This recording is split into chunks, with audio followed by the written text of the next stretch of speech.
সুপ্রিয় দর্শক আসসালামু আলাইকুম। আশা করি আপনারা সকলেই ভালো আছেন। দূরে বা কাছে যে যেখান থেকে আমার ভিডিওটি দেখছেন সবাইকে স্বাগতম। আজ আমি তৈরি করে দেখিয়েছি চিকেন স্টেক। চিকেন স্টেক কিন্তু খেতে অনেক বেশি মজাদার, এটা আপনারা সবাই জানেন। তবে সবসময় কিন্তু হোটেল বা রেস্টুরেন্ট থেকে কিন্তু কিনে এনে খাওয়া সম্ভব হয় না। যদি আমাদের জানা থাকে যে ঘরেই কিভাবে খুব সহজভাবে চিকেন স্টেক তৈরি করা যায় তাহলে কিন্তু অনেক ভালো হয়। তো ঘরে থাকা কিছু অল্প উপকরণ দিয়ে মশলা দিয়ে আমি কিভাবে চিকেন স্টেকটি তৈরি করে নিয়েছি আমি আজ আপনাদের সাথে সেটাই শেয়ার করব।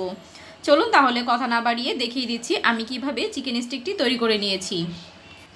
চিকেন স্টেক তৈরি করার জন্য প্রথমে আমি একটি মশলা তৈরি করে নেব। তার জন্য নিয়ে নিয়েছি একটি বাটিতে 1 চা চামচ আদা রসুন বাটা, 1 চা চামচের একটু বেশি নিয়ে নিচ্ছি ওয়েস্টার সস, দিয়ে দিব লাইট সয়া সস 2 চা চামচ,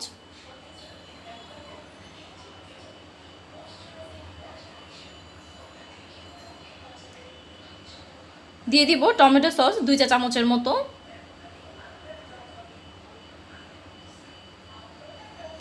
দিয়ে দিব সাদা গোলমরিচের গুঁড়ো 1 চা চামচ। আপনারা এখানে চাইলে কালো গোলমরিচের গুঁড়োটাও দিতে পারেন। দিয়ে দিচ্ছি পরিমাণ মতো লবণ। লবণটা একটু বুঝে দিবেন যেহেতু সসের মধ্যে লবণ দেয়াই থাকে। সয়া সস এবং ওয়েস্টার সস দুটোই কিন্তু এখানে ব্যবহার করেছি। দিয়ে দিয়েছি 2 চা চামচের মতো লেবুর রস, দিয়ে দিচ্ছি 1 চা চামচ চিনি। এবার দিয়ে দিচ্ছি রান্নার রেগুলার তেল, সয়াবিন তেল দিয়ে দিচ্ছি।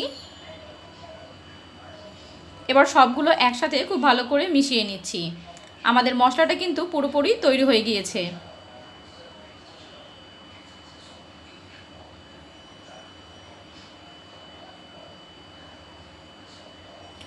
খুব ভালো করে মশলাটা মিশিয়ে নিয়ে আমি একটা সাইডে রেখে দিচ্ছি।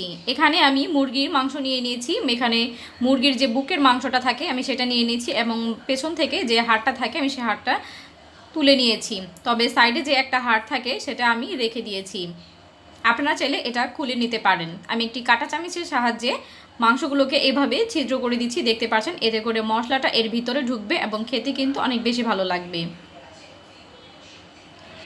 তো আমি পুরো মাংসটাই এভাবে কাঁটা চামচের সাহায্যে দেখছেন গেঁথে নিচ্ছি।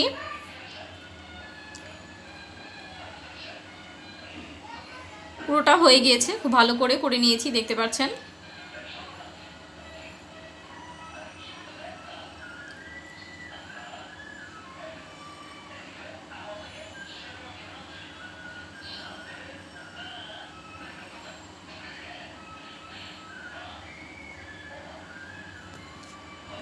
এবার আমি এই মাংসগুলো মশলার সাথে মিশিয়ে নেব।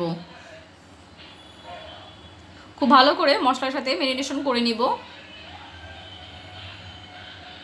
দেখতে পাচ্ছেন প্রতিটা পাটে পাটে আমি খুব ভালো করে মিশিয়ে নিচ্ছি। আমি কাঁটা চামচের সাহায্যে যে ছিদ্রগুলো করে নিয়েছিলাম এর ভেতরে কিন্তু মশলাটা ঢুকে যাবে, এই জন্য কিন্তু খেতে একটু বেশি ভালো লাগবে। তো খুব ভালো করে ম্যারিনেশন হয়ে গেলে এটা আমি ঢাকনা দিয়ে ঢেকে দিয়ে রেখে দিব 3 ঘন্টার জন্য। সময় যদি হাতে থাকে আপনাদের তাহলে আরেকটু বেশি সময় রাখতে পারেন। চাইলে কেউ সারা রাত রেখে দিতে পারেন, তারপর সকাল স্টেকটা তৈরি করে নিতে পারেন। তো আমি 3 ঘন্টার জন্য এটাকে ম্যারিনেশন করে রেখে দিচ্ছি। ফিরে আসছি 3 ঘন্টা পর।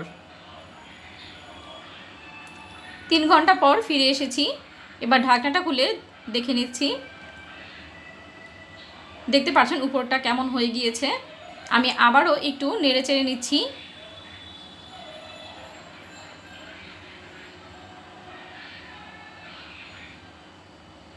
এটি ভাজার জন্য আমি একটি ফ্রাই প্যান নিয়ে নিয়েছি এবং এর মধ্যে আমি সামান্য পরিমাণে তেল দিয়ে দিচ্ছি। আপনাদের কাছে যদি গ্রিল প্যান থাকে তাহলে গ্রিল প্যানে করবেন, তাহলে এটা দেখতে লুকটা বেশি সুন্দর আসে। একটি র্যাক র্যাক একটা দাগ আসে যেটার কারণে দেখতে বেশি ভালো লাগে। তেলটা গরম হয়ে আসলে এর মধ্যে আমি চিকেনটাকে দিয়ে দিচ্ছি।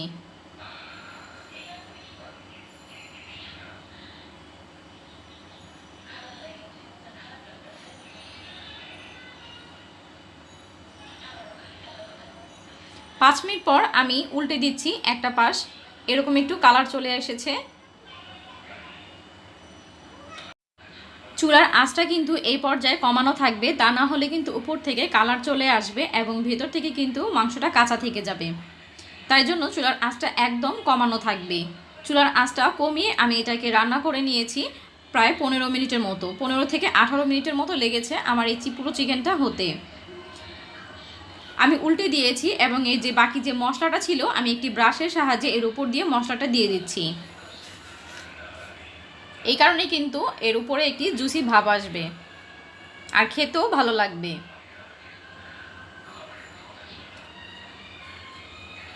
কিছুক্ষণ পর আমি আবারও উল্টে দিচ্ছি।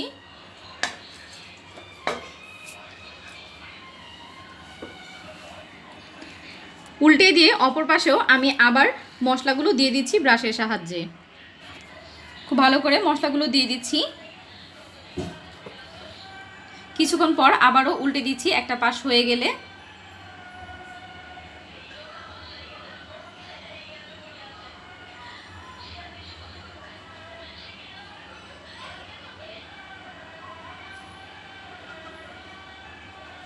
কিছুক্ষণ পর আমি সামান্য একটু বাটার দিয়ে দিচ্ছি।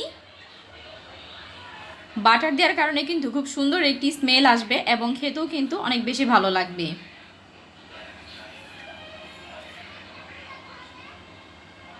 তো উপর দিয়ে দিচ্ছি এবং উল্টে পাল্টে ভেজে নিচ্ছি। এই পর্যায়ে কিন্তু মাংসটা পুরোপুরি হয়ে গেছে, তবে অনেকটা সময় নিয়ে কিন্তু ভাজা যাবে না, তাহলে ভিতরে জুসি ভাবটা চলে যাবে। ড্রাই হয়ে গেলে কিন্তু তখন খেতে তত বেশি একটা ভালো লাগবে না।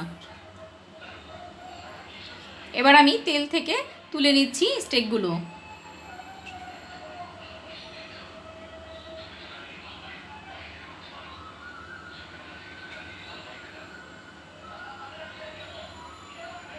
এই তো তৈরি হয়ে গেল মজাদার চিকেন স্টেক।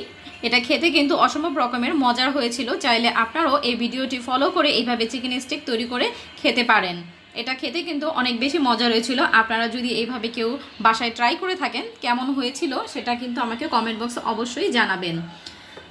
আমার ভিডিওটি যদি আপনাদের ভালো লেগে থাকে তাহলে অবশ্যই একটি লাইক দিয়ে দিবেন এবং আপনাদের যদি কোনো মতামত থেকে থাকে তাহলে অবশ্যই কমেন্ট বক্সে কমেন্ট করে জানাবেন।